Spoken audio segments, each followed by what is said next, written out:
Welcome to the channel, and thanks for tuning in. Today, we're diving into a question that's both fascinating and a little unsettling.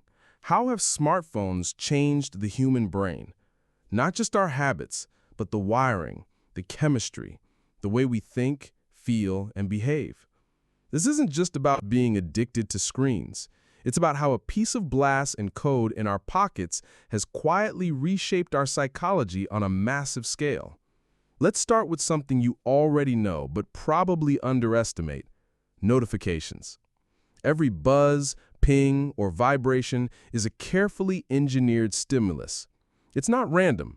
It's designed to hijack your attention and feed you a hit of dopamine, the brain's reward chemical. Every time you get a like, a new message, a follow, your brain lights up. And like lab rats in a behavioral experiment, we keep coming back, again and again, scrolling, swiping, checking. It feels harmless, even fun. But over time, it wires our brain for compulsive reward seeking. We become less tolerant of boredom, more anxious in silence, more reactive to stimulation. Dopamine is not evil. It's how we learn and remember what feels good.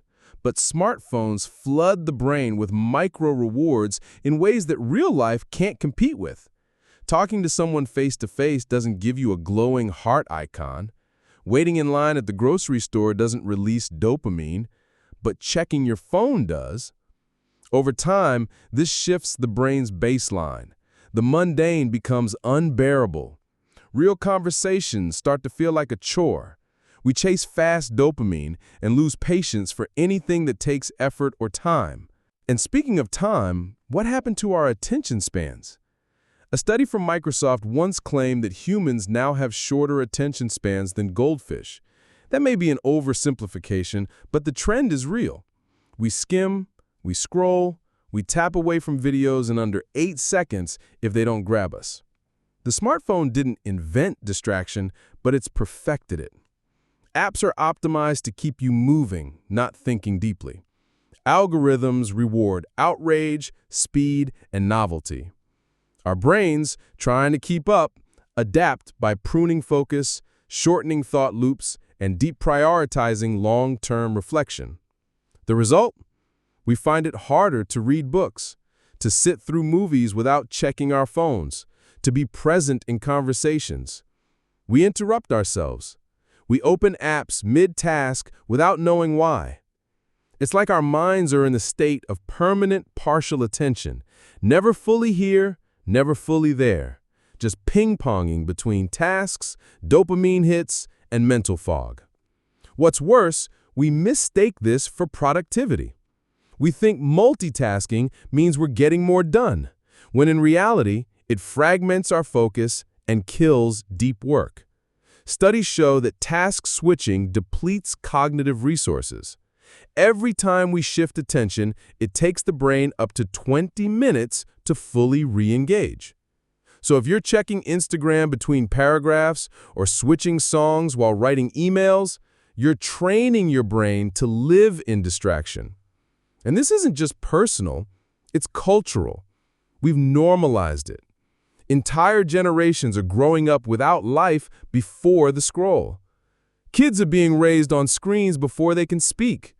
Classrooms are fighting a losing battle against digital attention traps. Even adults are affected. How many parents spend more time looking at their phones than their kids?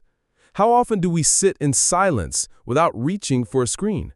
Smartphones have made us hyperconnected and under-engaged. We're more accessible than ever, but often feel more isolated. Real human connection, the kind that builds empathy, trust, and resilience, gets replaced by curated interactions, comment threads, and emoji reactions. It's faster, easier, and ultimately more hollow. But here's the part people don't want to hear. We chose this. No one forced us to hand over our attention. No government mandated a 4-hour-a-day TikTok habit. We opted in. And the companies that built these tools are simply responding to demand. They're not villains. They're business people. They profit from attention, and we gave it to them. That's where the real danger lies, not in the technology itself, but in the fact that we don't push back. We let our tools use us. We stopped questioning what it means to be mentally healthy in a world designed for distraction. We gave up quiet. We surrendered focus. But it doesn't have to stay that way. The brain is plastic. It rewires itself constantly based on what we feed it. Just as we've trained ourselves to crave screens, we can retrain ourselves to crave stillness, focus, and real connection. It starts with small choices, turning off notifications, deleting toxic apps, setting boundaries, scheduling time without screens. It sounds simple, but it's not easy because your brain will resist. It's used to fast dopamine. Breaking the cycle will feel like withdrawal. But the payoff is massive. When you reclaim your attention, you reclaim your life. You stop being a product. You start being a person again. You rediscover what it means to think clearly, to be bored without panic, to be present without checking out. So the next time you reach for your phone without thinking, pause. Ask yourself, what am I looking for? Connection? Entertainment? Escape? Or am I just chasing a chemical loop that's been installed in my brain? Smartphones are not evil. They're powerful. And like any powerful tool, they demand responsibility. If we want to stay human in the age of infinite scroll, we need to use our minds on purpose. Not just react, not just consume, but choose. Thanks for watching.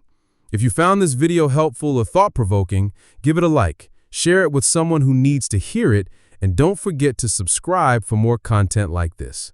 See you in the next one.